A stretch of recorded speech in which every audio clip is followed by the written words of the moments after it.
And finally, let's talk about the unrest in Knowsley in Merseyside. So around 400 people turned up to protest outside a hotel that was hosting asylum seekers. And within a few hours, things started to turn ugly. A few people turned up with hammers, with fireworks, essentially started rioting, set fire to a police car. A couple of people were injured. 15 people have been arrested. I suppose similar to the last story, immediately the blame game began, and it's all apparently Suella Braverman, the Home Secretary's fault. What did you make of that?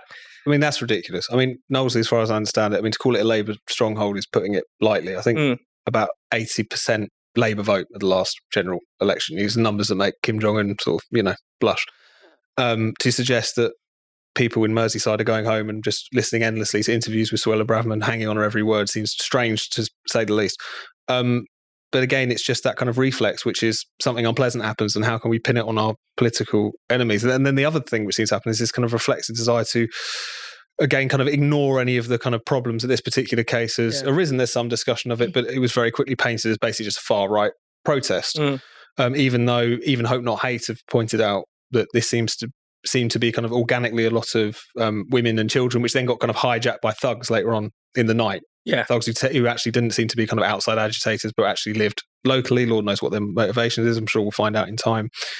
But a kind of refusal to believe that there are particular problems with the failing asylum system that we have, which is both failing the people caught up in it as well as the communities who are finding, again, kind of being made to basically bear the brunt of government incompetence on this particular question. Knowsley is a kind of archetypal example insofar as it's a very deprived local authority. I think it's the third most deprived in the country.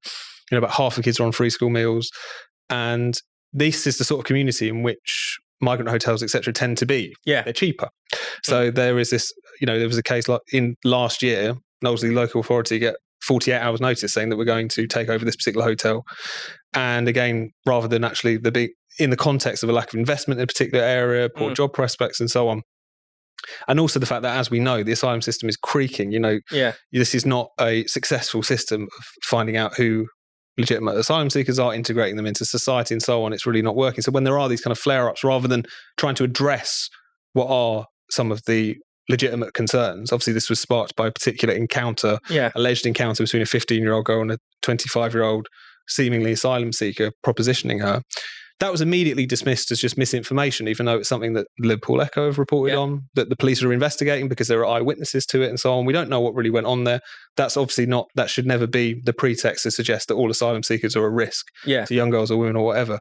But again, the kind of just reflexive, this is just far-right misinformation, these people are just getting stirred up.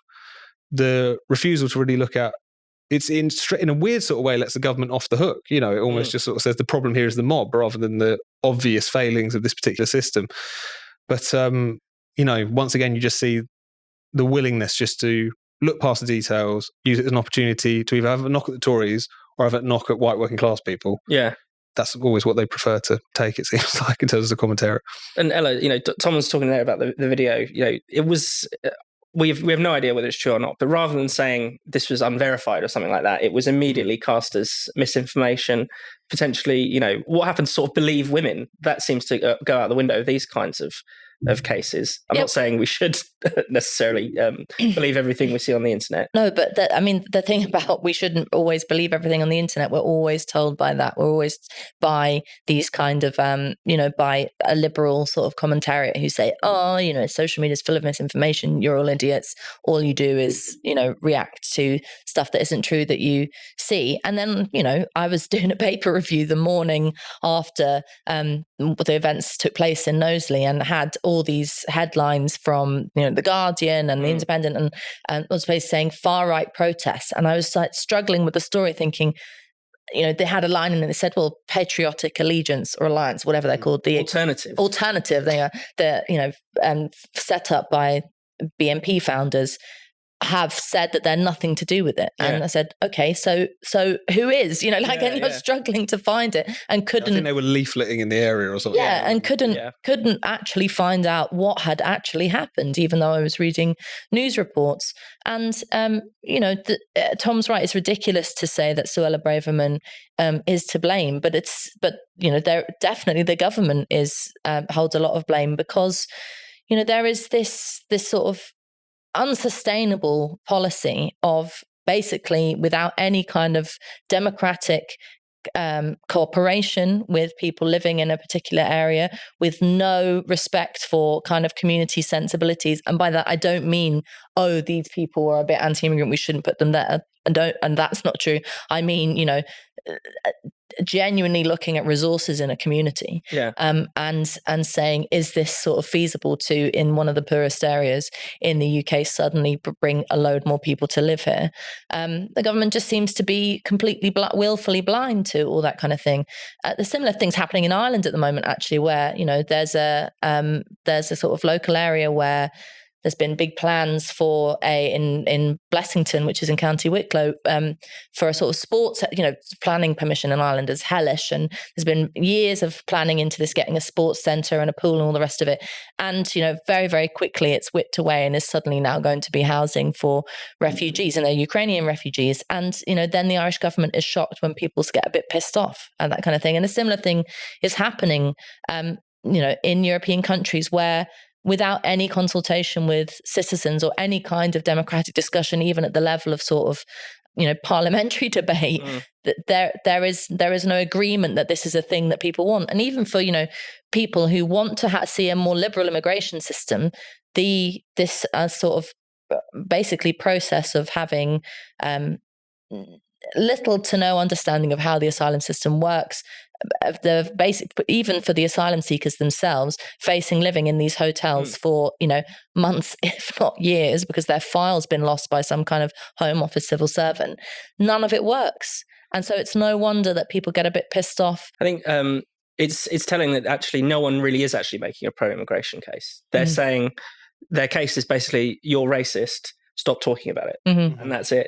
Whether it's the small boats crisis, whether it's the asylum crisis, it is clearly not a good thing to have 47,000 people then put into hotels who are not allowed to do anything all day. It's not a good way to manage things, but you're not allowed to just talk about it. The only people that want to talk about it, seemingly, are maybe people who have bad intentions. We have an incredibly stringent immigration system in terms of the points-based system, which basically blocks the working class of the world from coming, because you have to have a PhD and all other kinds of things to be able to come and work and live and work in this country. And yet there seems to be an unending, and this is where you start to sound like sort of anti-immigrant person, even though, I think we should have a more liberal approach to it, which is that you have this, people look at the number of people that are put up in hotels, the approach to the kind of small boat system, and say, hang on a minute, like, what's going on here? There's just a feeling of a lack of control. And what so many people mistake the Brexit vote for as this sort of anti-immigrant expulsion of kind of bile was actually an expression of, can we have some kind of system of control here? We want to, having sovereignty, and national sovereignty means being able to know and control, how many people are living in a nation. And you can, once you have that control and once you understand that and you've got a grip on it, then you can come along and make the case for a more open system, or, a more liberal system. But at the moment, it just looks like, to your average person, like, Suella Braverman and any of the rest of them don't know what's going on, haven't a clue. And as you say, the only argument in town is shut up about it. And it's like the failures get pushed along the line as well, because I completely agree. I think the prerequisite for a more liberal immigration system, or a generous asylum policy and so on, is control. The idea that the state has got a grip on this. And, if you think about the hotels and the small boats problem, the fact that tens of thousands of people are making an incredibly dangerous crossing, and that, again, when they arrive in Britain, we don't necessarily know who they are. It's very difficult to kind of maintain any kind of safety checks. There have been, mercifully rare, but there have been kind of cases of former asylum seekers who go on to commit some heinous acts and so on. And people are going to be upset about that. It's ludicrous to suggest otherwise. But what you have, because there's that lack of control over the border, the problem then gets pushed down the line. We'll just stick them in hotels. They can't do anything. They can't work. They can't do this. They can't do that. It's crap for them as well. Exactly. And it's the sort of thing where, and again, because of the fact that when you do have such a dysfunctional system as of this, it is going to lead, and a dysfunctional system which is going to kind of breed a certain level of resentment, also piled on top of the fact that the way in which disproportionately impoverished areas are being made to bear the brunt of this, even though they're starved of resources in so many ways. As soon as anyone kind of points out some of the cracks, they're accused of racism or being some sort of troublemaker. And, we're relatively lucky the fact that the far right in this country is a pathetic sort of tiny group of people. You know what I mean?